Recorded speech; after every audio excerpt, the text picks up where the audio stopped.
obviously, you are the queen of breakfast radio. Aww. So Nadia Jae, welcome to the Sorry.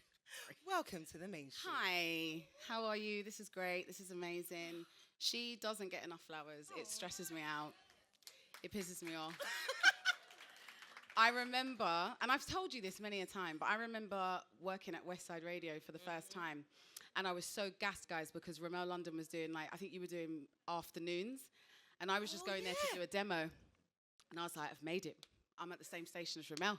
I was like, and you were just so sweet. You were like, hi. I was like, hi. Oh, stop it. Because you would link up Remel. Oh, yeah. So, Throwback. You've been doing this. You, Clara, we could go on forever. You actually got into radio a little later than, like, you know, they always usually assume people are doing it like teens. Like, we do hospital radio, we do community radio, we do all these different types of radio. But your first love was actually dance. Yeah. And it was amazing. I was a stage school kid. Okay. So I think from like age 2, my mum was like, this girl's too much. So I was doing dance class. I did ballet. I did contemporary and jazz. And I actually used to dance for the borough of Kensington and Chelsea. Okay. And then my friend was also a singer. So we were just doing that. Very like Chelsea it girls. Whatever. I love that for you. Yeah, but it was always something because I think caps lock ADHD at that age, and bless my mum, obviously we didn't have the language back then, but she knew something was going on because I couldn't sit down. Yeah. I was always on, like always. So I was lucky that I had the outlet because I guess a lot of the time at school it was like, oh, you just talk too much. And it was like, well, I can't not. Like, I don't know how not to. And luckily my mum was able to filter that into some actual hobbies. Yeah. But yeah, it was dance first until I was about 18. And then I just felt bad for my parents because I was like, I feel like I was breaking their heart a little bit. What do you mean? Well, I feel like my dad was constantly in a car waiting for me to finish something. Like, honestly, guys, he would, and obviously now I'm an adult, I get it. Yeah. He would go to work and he would pick me up and then he would take me here and then my mum would do the same. And I was like, maybe I should get a job. No, that's so lovely that they literally supported you. From the beginning. That's so nice. I reckon it was out of survival because if it wasn't that, I'm at the house breaking things. Like, at one point I wanted to be Janet Jackson and my mum bought me the music video and that was the worst thing she ever did because I used to watch Pleasure Principle over and over again and break her dining room chairs. What? Like, I was a lost cause. Like, people just assume I was a good kid. I was not. I was all over the gaff. Oh, bless So I was lucky. Like I said, they were like, okay, child, let's put you elsewhere. Yeah. Because we need the childcare. So Fair enough. It sounds like you were destined to be on a stage, Something. no matter what. And then you made, as you mentioned, you made the decision to get into radio. And was West Side your first station? yeah, but it was actually accidental because I was trying to be a weather girl. What? Girl. Nothing makes sense. Now that I look back, nothing makes sense. Okay. I went to uni for a year. I came back pregnant. Then I was like, I'm telling you, like, this should just be called the story of ADHD. Like, this is what it should be. Then I was like, I'm going to work in a bank. And my mum was like, I don't know what is happening to you. And then I was like, maybe I should try some other things. So part of that was radio. Yeah. I was actually, so do you remember that website Star Now? Yeah, of course. Isn't it still going? Oh, Yeah. pick up them. No, because what a great place. You know? So I've never had luck with Star Now, but fair enough. Really? Never. Interesting. It wasn't for me. Okay, well, that's where I got West Side. No way. Yeah, so I was applying for, because I was trying to do actual presenting. Yeah. And they used to have like universities that would need presenters, whilst for the film students were like trying to build their film productions and stuff for their degree, I guess. Yeah. And then they would just choose presenters. So I was lucky to get a couple of those. And then I saw West Side and I was like, well, I used to dance to music. Why not? Let me try it. Wait, what? That was my initial thought. You assumed dancing to music and presenting on radio is in the same ballpark. Exactly that. Okay. I was literally like, well, I talk. I can dance. This could work. That was it. I swear, there was no more thought behind it. And it was just meant to be dance. Hey, literally changed my life. That's so good to hear. Because, like, that's literally, like you said, where we met. And I definitely have seen you just continue to go from strength to strength. Because even along that time, you were still kind of like hustling, getting the online. So this is the thing people don't realize, that we have to be versatile, multi-hyphenate from early. So you was doing online presenting, hosting shows. You was working with SBTV. You've worked with all the TVs. SBTV, Link Up TV, MTV, just to name a few. Yeah, you did that. Yeah. So how did you go about putting yourself out there for like presenting jobs? You just have to be a nice person.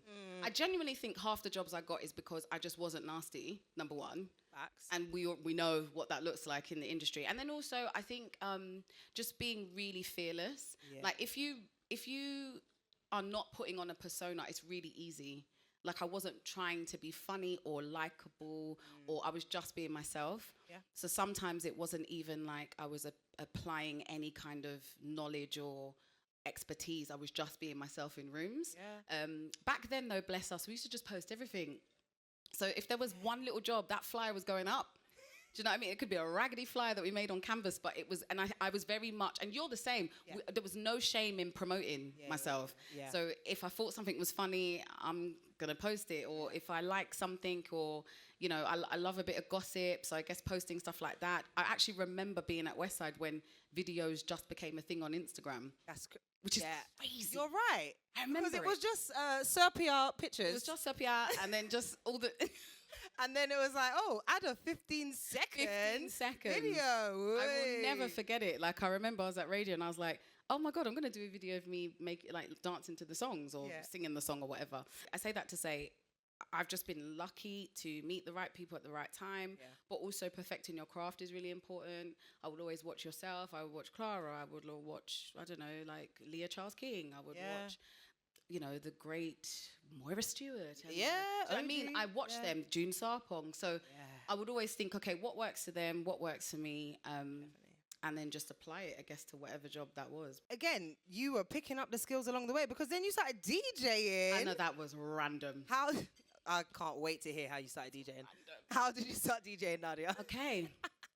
So, I remember being at radio and starting to hear things mixing into each other. Yeah. And I was like, oh no, this is the beginning of, because my dad was actually a sound man, and I really didn't want to be that girl. I couldn't stand everyone who's got like parents over the age of 50 and you had a sound dad. It was like that guy in the corner with a big gal around him. It was sickening. I hated it. I hated going to, because I'm Sierra Leonean. Yeah. I hated going to Sierra Leonean parties, and my dad was just the it guy, and he's very good looking, and I hate that for me. So I would just be there, just icked out. So I didn't want to be a DJ because of that. Hey. I know, very silly, and worked that out in therapy, but yeah, it was just unnecessary, because what is your problem? This is therapy now, babe. Yeah. It's all right. So anyways, I started hearing mixes, and then one day I was like, oh, let me try. And I got 2 CDs, and I remember just putting random songs on both of them and seeing if I could mix the songs over and back. And I just did that for an hour after the show every day. It was so random. So is this using the equipment that was available? At Bang. Oh, this is when you moved to Bang Radio. It felt like, you know when you used to go to like after school, and it was like youth club. That's how it felt.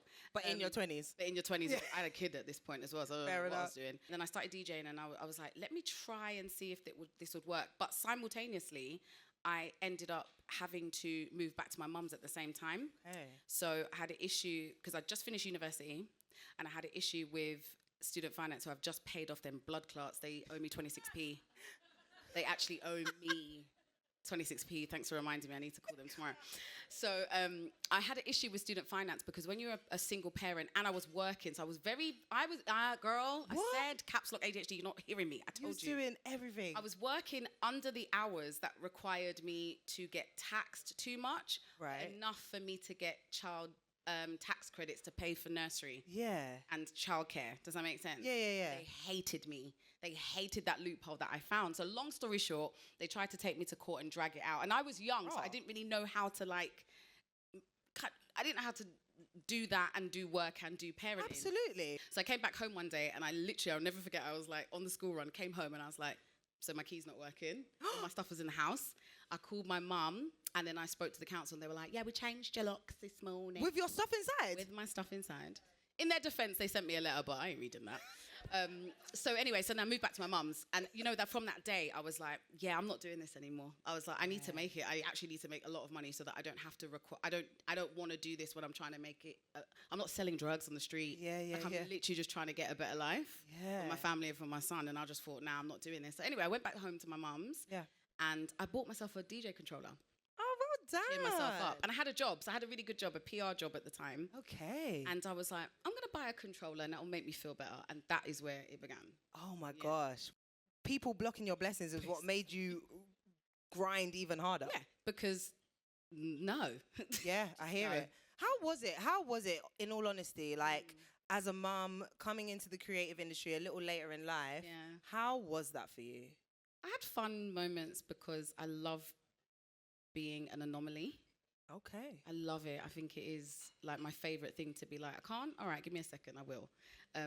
But also, I say it, the thing is, it probably is hard if you put it down on paper, all the things that we have to sacrifice. So for example, this is probably someone's idea of hell. What do you mean you came home and your house was gone, you had to go back to your mum's? That's crazy.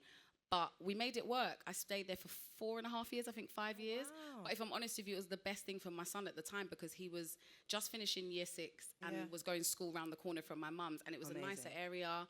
My brother's only a couple of years older than him. Wow. So there was a family unit that we were able to have. My dad and my mum still together. And it was just really nice. That's so nice. So it took the relief off. I had in-house babysitters. But you couldn't have told me that 3 years before. I would have thought it was like, what do you mean? And we had our own rooms. Luckily, my mum has a big enough house. If I'm honest with you, I think it needed to happen. Yeah. I think that I am an annoyingly positive person. It's actually frustrating that I don't see the world in the same gaze that everyone else does. Yeah. I just can't. I just feel like the moment I start to internalize how shit this place is, I'm going to age. I hear that. And I don't want to. I hear that. Because I'm 40 next year and I want to stay cute. What? I want to stay cute. I didn't know that. Be big 4L. Everyone's hardships look different. Like, you know, there's a quote that says, if we all came in the room and put our problems down, you will pick up yours again. Yeah, I've been listening to Candice Brathwaite, Char. She's changed my life. That quote sits in my head because I'm like, bruh, it's not that bad. Like, I'm actually okay. I'm fine. I had a supportive family. Yeah. If I didn't, I would not be sat here with this story at all. Wow. No way. You pick up DJing. Yeah. You're really good at DJing. Apparently. I was like... And you start getting some of the biggest bookings. Girl. Are you ready for this? God. She's worked with the Brit Awards, ASOS, Adidas, Beats by Dre, Netflix, Shein, Misguided. She's played at events and venues like Lovebox, Indigo O2, Fabric, Afropunk, Eastern Electrics, V Festival. This girl has done it all. Sorry, can we add Wireless? Because that was like... Oh, what? Oh, my... Wireless was crazy. I can't believe I forgot. She headlined Wireless Festival 3 times. Jeez. Hallelujah. The only reason I'm putting that out there is because the brownie points I got from my son, like that was like top tier. Because how old was he when you first did it? The first time I got Wireless, he must have been 15 or 14. It's just peak. Yeah, you're the best mom ever. Not because he ate every day. Oh no, just for Wireless. He actually still has like the so you get a little sticker. He's still got the first one. Yeah. He's still got it. It's very cute. If someone was ever thinking about getting into DJ, because it's crossed my mind several times. You should do it. Absolutely not. Okay. What advice and what should you be prepared for as a DJ? It's so funny because my radio career got bigger off the back of the DJing. So I was still at Bang, not getting paid much when I first got big jobs at DJing, and it kind of like it made everything pan out to gave you a brand. Extra. Yeah. Do you know what I would say? First of all, I'm sorry to do this, but men are really mad, you know. Men are really mad. Wow. And the thing is, I've got brothers. I'm a boy mum. I don't hate men. I love them. But men are mad when you're a DJ. Okay. The amount of times I've been asked, are you the DJ mid-mix? Are you all right in the brain? Is the Y chromosome causing you concern right now? That's mad. What do you... I cannot begin to tell you. Do you know sometimes I'm just like, no, mid-mix. Mid-mix, headphones on. Clearly the DJ. So yeah, that is mandatory. You're going to get that. Men are going to either be... Some are complimentary. Yeah. Some I definitely rattled. When I used to DJ for Adidas, I would always be the DJ after. Right. Which is also a big thing, by the way. So if you're the DJ that comes on last, you're pretty much the sheller. You're headliner. Exactly. Yeah. But I was very like, just in a little Adidas dress coming along. I didn't really take on the persona of that person until much later. So anyway, a couple of guys were like, "Oh, I can see why you're the headliner." Oh, shame. You were that good. They were like, just learn. Just be better all the time. Like, my first DJ set was not that good, I'm sure. Yeah. But I don't know. I can't even say. But I will say that if you are trying to be a female DJ, sorry, back to the actual question, just realize that the sexism is wild, still to this day. This goes with being black, being, even for men in the white space, for black women in the white space, for anyone who's marginalized in any way. Yeah. You always have to be a little bit better. Oh, that's and it's real. annoying because mediocrity is, I'd love to sit in it. I'd love to. But because of that, it means that you actually excel more than you realize, and then you don't give yourself the flowers. Yeah. So you reading that back to me is the first time I've even heard it for myself, which is stupid. Wow. Which is, it's almost a little bit sad. It's like, I should know that. Yeah. Do you know what I mean? But I say that to say, be aggressively brilliant at what you're doing. Just, what's the worst that can happen? You'll get awards. Oh no. Do you know what I mean? You'll get a CV. You'll be good at what you do. Yeah. You hopefully will rest earlier. Yeah. Don't worry about age. I think I started DJing, I want to say like 32. 33, oh. Maybe. Yeah, 30. So that's still recent. Yeah, like I'm only the other day, girl. Yeah, well, wait, no, I'm lying. 30. Sorry, I was 30. Okay, still the other day. Yeah, 26. Plus yeah, 30. So age is not a problem. Yeah, wow. You will always find your lane. I'm multi-genre. I love all music. I couldn't choose. Yeah. And I love. Even though you are an R&B girlie. I am, but I want to hear dancehall into, I don't know, house. I like being able to mix random genres together. I'll take that. That is my bag. Like, so that's the only reason why I was like, I'll stay open format. The social media age has changed everything. So I would say do it on socials. I don't think there's anything wrong with that. You can get bookings that way. Like I said earlier, don't be a prick. I kid you not. No, I'm not even joking. No, the amount of DJs I know that are super talented, but because they're not nice people, they don't get bookings. So is it? Yes. Yes, because you're either hard to work with. Okay. It's not worth it. You're overpriced, and for what you don't bring, someone else will. So trust me, some of your favorites, it's just like, oh, like it's an eye roll. Like they expect things. Yeah, trust me, I've seen it now. And now you know why I definitely don't want to join the DJ but I think you would be a great house DJ. I mean, I do, and I don't. Thank you, and I don't see why you can't be. What's the problem? One do it for bands. Do you know how much money they want to pay you to DJ? Well, now that you said that, get the bag. It's fun. Like I can't begin to tell you. Like we talk for a living. Yeah. But in that space, I am mute. Like I don't say a word. I don't have a microphone. I'm not a host. Nothing. So when you're mixing and you see joy, there's nothing like that. Like, and I've lost weight sweating on DJ sets. Okay, I'll definitely join it. Am I selling it? I'm definitely joining it. I think you should try it. I think you should try it. Just a couple of parties with you and your friends. Just try it. Sorted, guys. Okay, good. Can I be invited to? Of course. There is kind of like a unwritten rule that you have to kind of do a bit of community radio before you move over to like the national. So national radios, 1XTRA, Capital Extra, Capital, Kiss, all that kind of stuff. So was this a strategic plan for you to be like, let's level up? I've done community, let's go on to national radio. Girl, you know the answer to that question. If it was that simple, then I would have done this 5-10 years ago. No. So basically, I got to the end of my tether, as we all do. I was like, so for context, Bang Radio they were paying me, which was amazing. And I remember what was your grateful. Drive? So I used to do mid-morning. Oh, mid-morning, yes. So I did 10 till 1. And I remember getting like £30 per show. And girl, I made it as far as I was concerned. I was like, yes.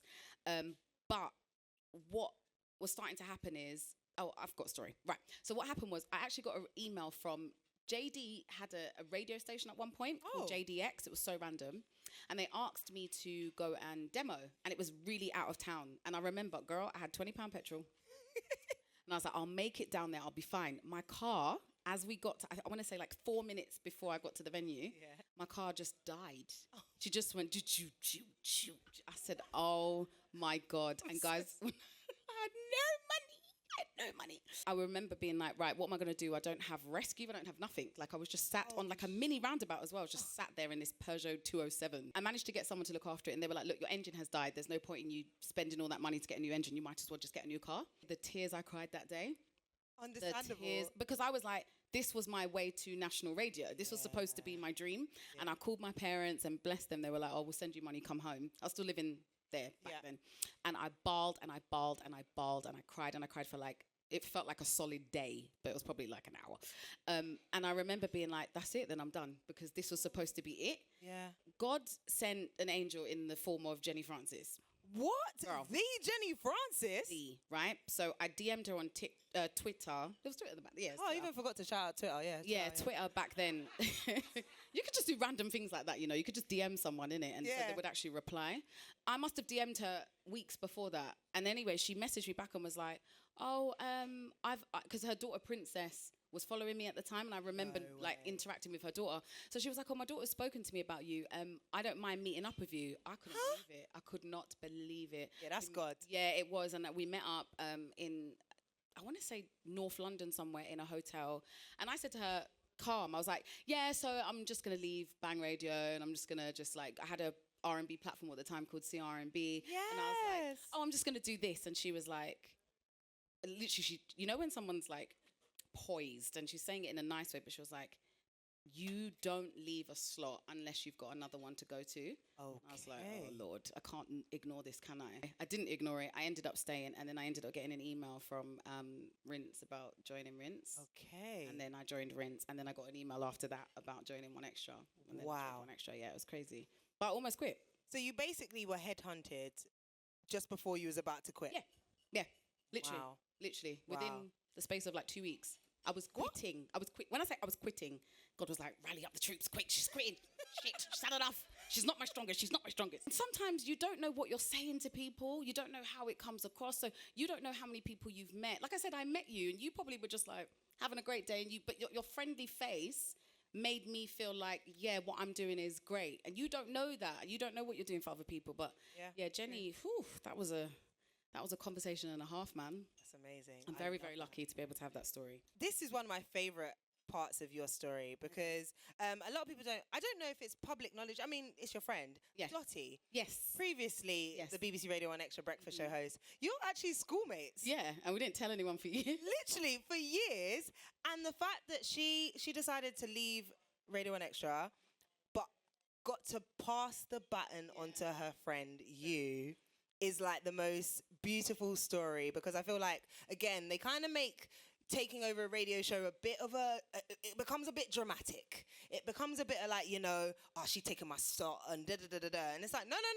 Dottie was the first one to be like, yes! She was like, get me the fuck out of here. She's like, my bags are down here, take it. And she just had a baby. Do you know what's so interesting? Like, I feel like I'm super open about so many things, but like my friendships are mine. Yeah. I'm really lucky. I still talk to like, I want to say like 90% of my friends from school. What? I know. We're in a group chat now. We've got like multiple group chats. We have Friendsmas. We have kids now. Okay, one of my friends is here. Hey, Keisha. Hey. I'm so glad I still got friends. Yeah, like, I remember one time seeing Dot in Central, and this is before I got to 1XTRA, and she was like, are you going 1XTRA? I was like, no, I'm going SBTV at the time, actually. God rest Jamal soul.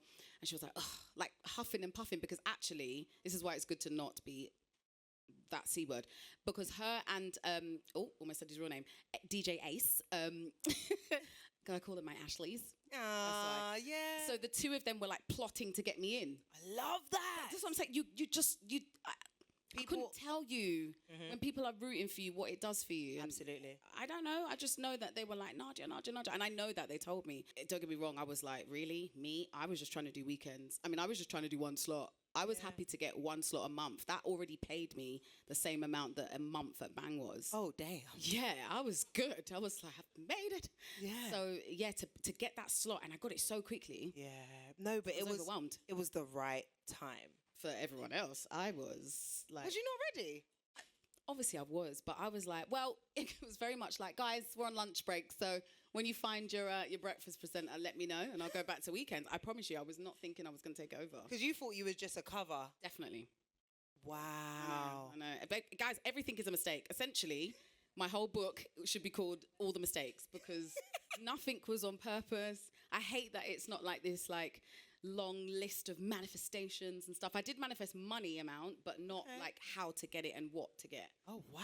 Yeah. And might I add that the BBC Radio 1XTRA breakfast show is an ARIA award-winning breakfast show. Can we get a round of applause for that? Yeah, thank you. If you didn't know, ARIA's is like one of the biggest... It's our Grammys.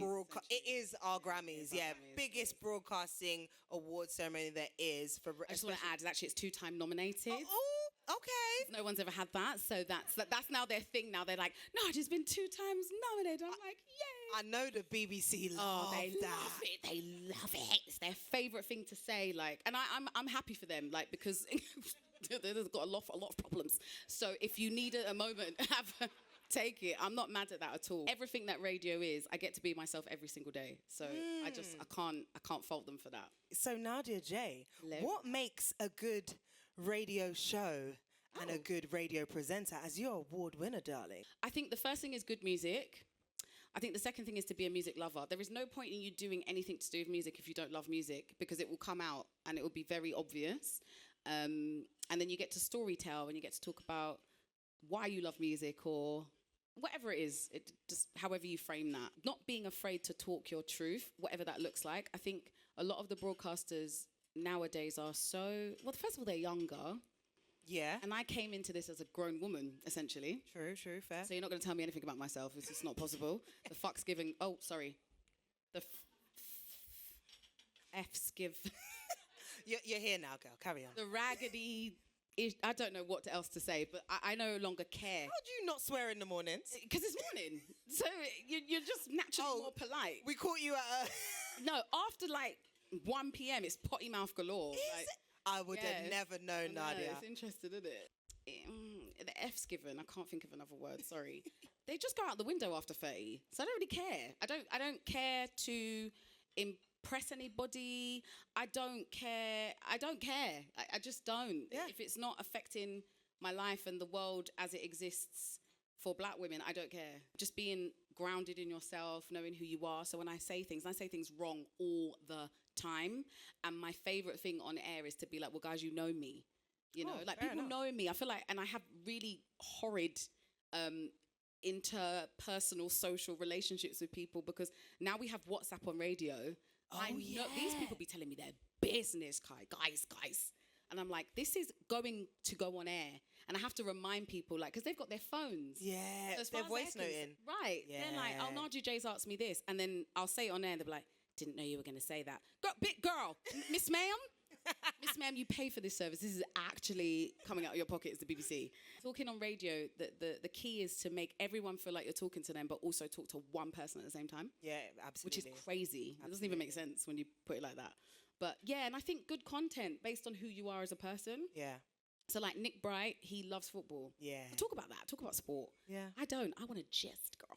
So I will gist, and then I just don't believe in putting on some like, hi guys and welcome to the break. But if you don't, piss off. Like people are going through it. It's true. Just take me and these ragrats to school. just all of this fugazi. I can't stand it, and it works for some people, but they can't grab me for. I think I would be a flight risk to any other station because I'm gonna say things. Yeah. Do you know what I mean? And I think that's just knowing who I am as a broadcaster, I think would help do what you do. Like us having a feature where I'm doing wheel-ups is mad. I love that. But my boss does too, thank the Lord. Yeah, do you know what I mean? But that's because it's me. Yeah. So if someone else does it, it doesn't work. So I think just being yourself and working out what the fun things about you are and bringing that to the forefront, which most of us do really well, to be honest with you. I love it. You've interviewed some of the world's biggest names, from John Legend to Stormzy to Usher, Daniel Kaluuya, Mariah Carey, Denzel Washington, Tiana Taylor, Aaron Pierre, it's Mufasa. Who is your favorite or most memorable radio guest to date? Oh man, that's not fair. You can say a few. I think Denzel. It has to be Denzel. That man is such a granddad. Like he just, in the best way. Yeah. Okay. Yeah, he was just philosophizing. Yeah. He was walking up and down the studios, and he was like, "Can I go in here? Can I go in there?" I'm like, "I can't tell you no. You're Denzel. Like, what do you mean?"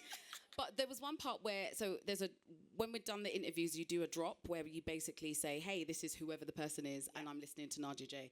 This man literally did this, and we were like this for this long, and then he whipped out his glasses, and he put it down, and he flicked it on, and he was like, this is how you know I mean business. And I was like, nah, I don't know, I just... Wait, his glasses were in his socks? Yeah, like a real granddad. Because where else would it be? Where else would...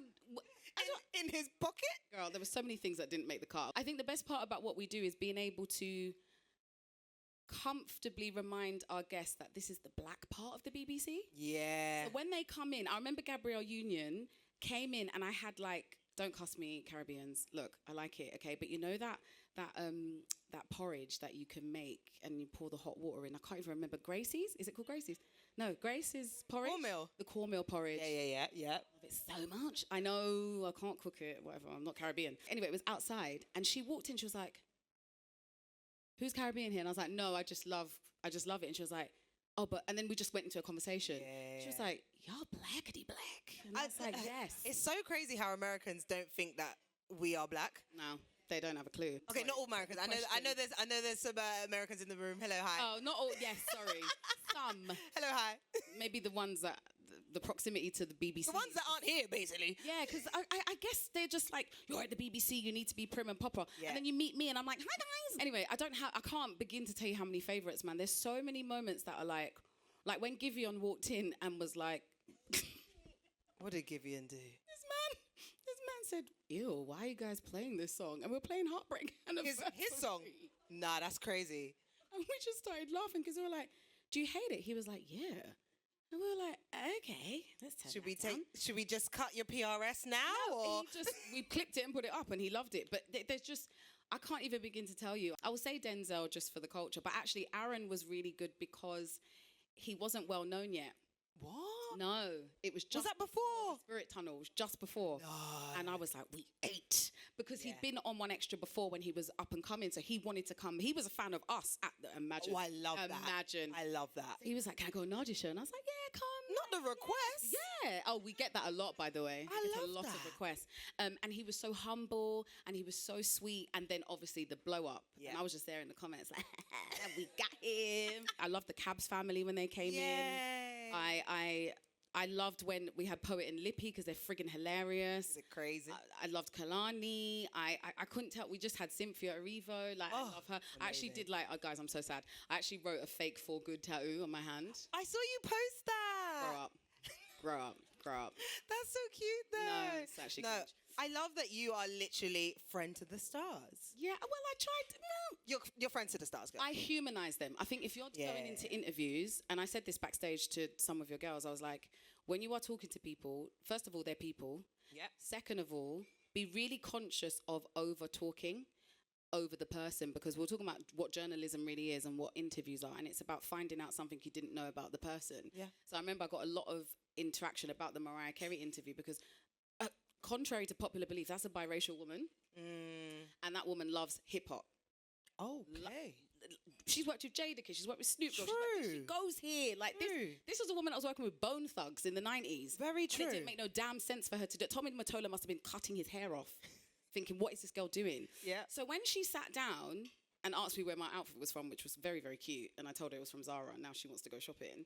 I said to her, I was like, okay, so let's talk about Jadakiss. Now, I was reading off all the names. She was like, don't forget Jadakiss. I was like, yeah. Like, she had to let you know. well, think about what you would have asked Usher when you were playing his CDs 20 years ago. Yeah. Not talking about the press that went viral. Like, don't piss me off. I don't know if I should have said it, but I told Usher, I was like, I don't actually like Confessions Part 2. I prefer Part 1. And he was like, all bad? I was like, yes, all bad. That's my favourite part. And that went viral because everyone agreed. Fair. Maybe not you lot in the room. You lot are kind of looking at me sideways. A lot of people agree because you have to just tell them the things. Yeah. I'm not going to get a moment with you again, so... I hear that. I feel like this all adds up to your social media presence. Oh, I'm tired. Girl, you have so many fans, so many followers. I'm over it, guys. I'm over it. But let's be honest, you have literally nailed it as a creator, as a personality. I mean, you've currently got, and this is probably going up as we speak, 100 106,000 followers on Instagram, 175,000 on TikTok. Let's check, shall we? Like, you have been able to show. She's like, yeah, it's true. That's true.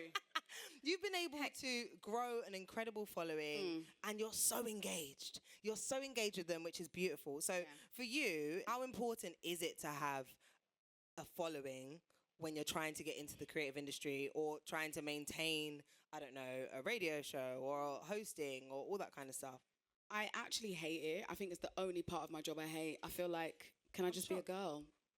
Do you know what I mean? Can I just be a girl that speaks on the radio? Do I have to visually be appealing and be chatty and be posted? Like, I made a conscious decision this year, actually, to just stop posting until I know what I want to post. So I'm very cheat code using work, because work will post all the interviews. So I'm like, great. So I don't have to post anything. That's true. Yeah, so it's all collaborative. It's only recently I was like, actually, I really enjoy getting dressed up in my house, so I'm going to just post that, because I don't care what anyone thinks. I don't care. I don't care if you like it. I don't care if you don't. I'm watching it, and I'm like, that is so cute. I love that outfit. Do you know what's so mad? I posted it, and this is what I mean about doing things that you love.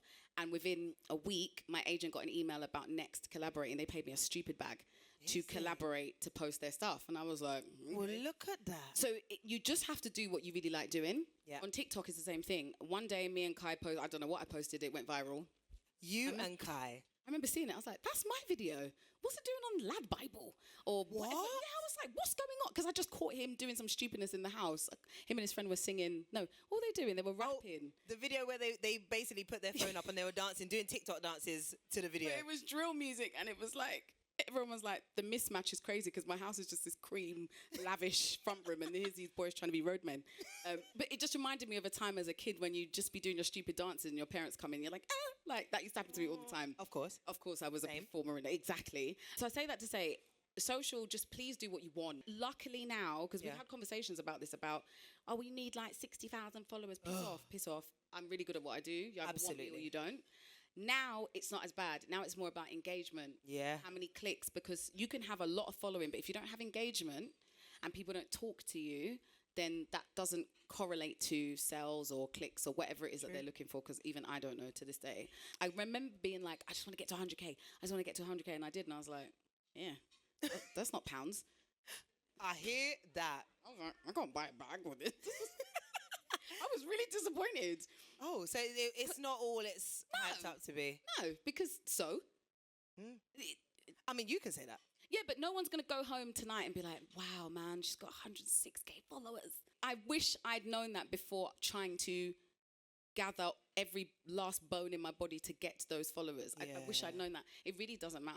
It really doesn't matter. Was there anything particularly you felt like you was doing to grow your following? Just consistency, guys. Okay. You just got to be consistent. So I'm always consistently posting work.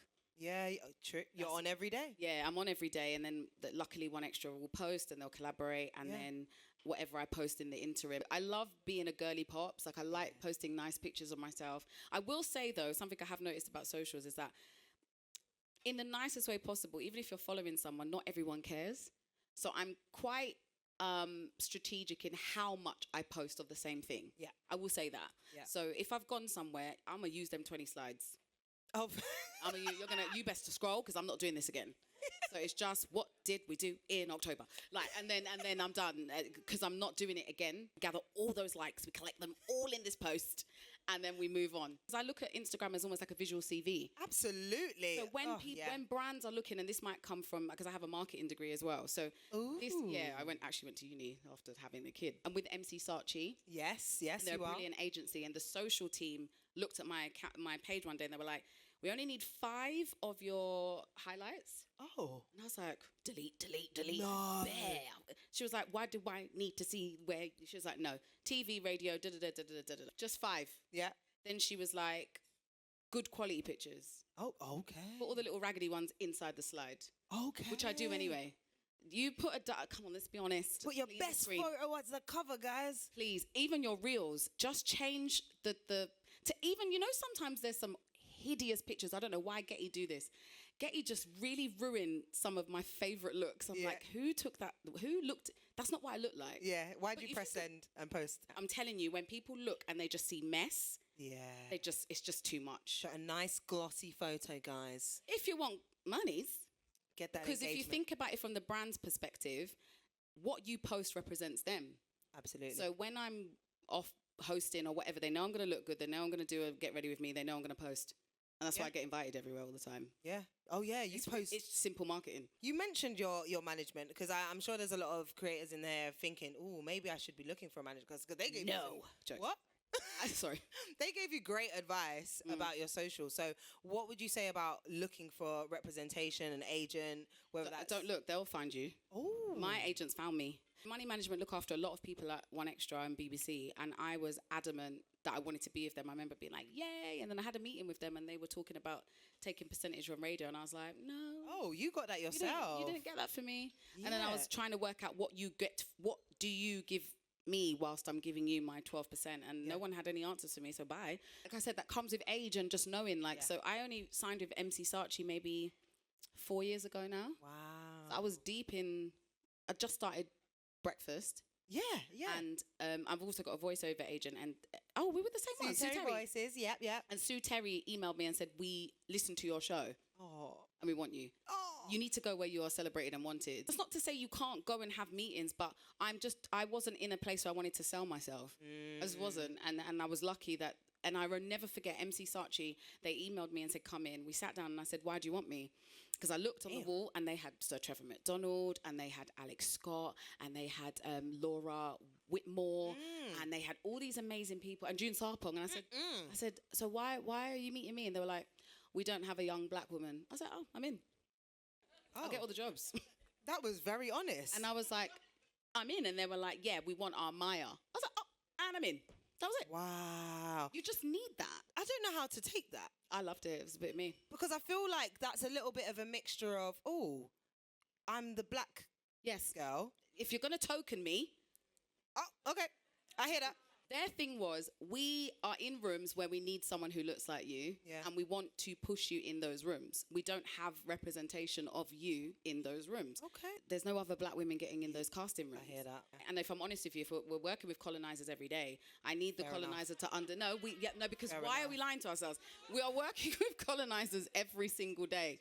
So I'm going to need you to be the one that can get me paid well. MC Saatchi have literally changed my life. I get paid ridiculously for like an hour. That's why I don't even have to DJ as much anymore. I miss it, and I will start again.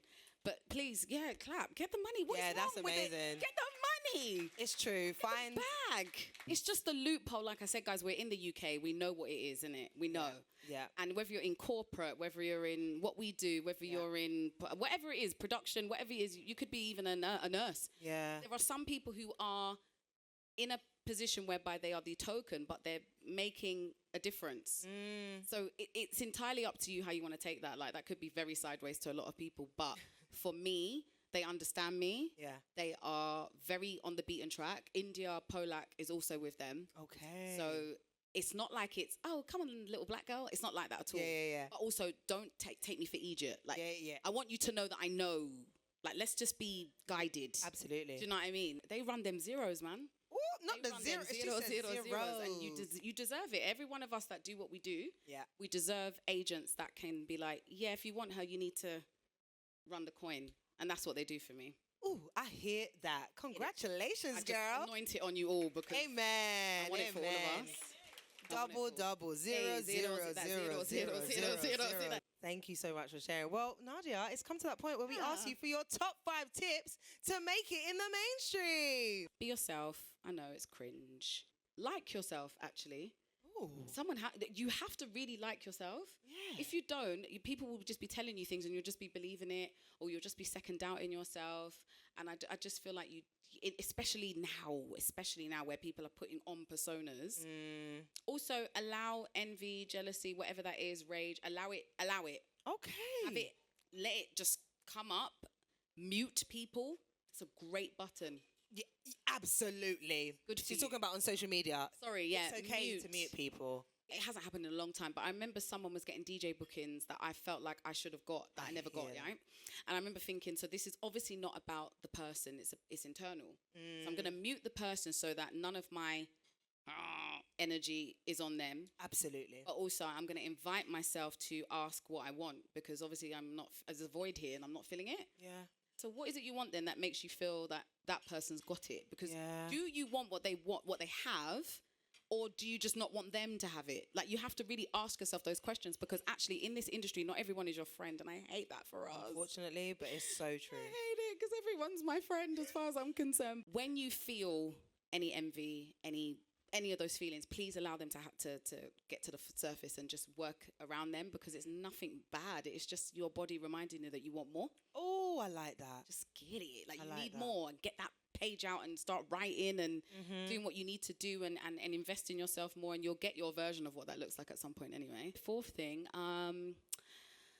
do you know what? It's hard. It's easy to say, but like, having good friends outside of what you do is really important, because sometimes I'll be in the group chat like, these motherfuckers are crazy. And the girls are like, girl. I'm like, girl, have you seen the Shea Barra comments? And I'm lucky to have a crossover. So I'm really good friends with Audrey, and I'm really good friends with Dottie. And we go in and out of the industry, obviously, together. Yeah. But if you have some good school friends, please don't leave them. Don't do that weird thing where you change up. It's just not... It's not cute, actually. And it will come and bite you back in the ass, I promise you. Is this number 5? This is number 5. Ooh, well done. And I would set a monetary goal. Oh, what? So by such and such, I want to earn such and such. Or you can even say, so I actually found my list, I want to say a year and a half ago, of like, I now earn this amount per month. I now earn this amount per month. And I wrote it in pencil on a piece of paper. Card, actually, it was an even card. And I was like, I now actually earn this amount. I love that. And it blew my mind. And I told my son, and he was like, I now earn. Like, he just started writing. I was like, get it. Give yourself a monetary amount. It's up to you how you manifest. I'm very, like, as you can tell, delusional. So, therefore, I didn't put a date on it. Okay. I was like, today. Yeah. I get it. So that way, the energy is always, I have it, rather than I'm going to have it. Yeah. Because you could spend your whole life going to have it. And I'm way too impatient for all of that. I don't think anyone should be ashamed of wanting to make a good amount of money for themselves. Why else do we do this? Why can't we get paid well? We're good at it. It's fun. It's vibes. I want younger people to look at this and be like, oh, we can do that. That's how we looked at our elders. Like, and they were getting paid. They were getting the bag. They were on TV. So, I would say set a monetary goal as well. But the biggest thing is, don't be a C word, honestly. Honestly, just don't be, because you will get jobs based on how you're liked. Wow. Thank you. I would say that, so much, Nadia. That was a lot, sorry. That was so good. Can we give Nadia Jae a massive round of applause? Thank you for joining us on the Mainstream.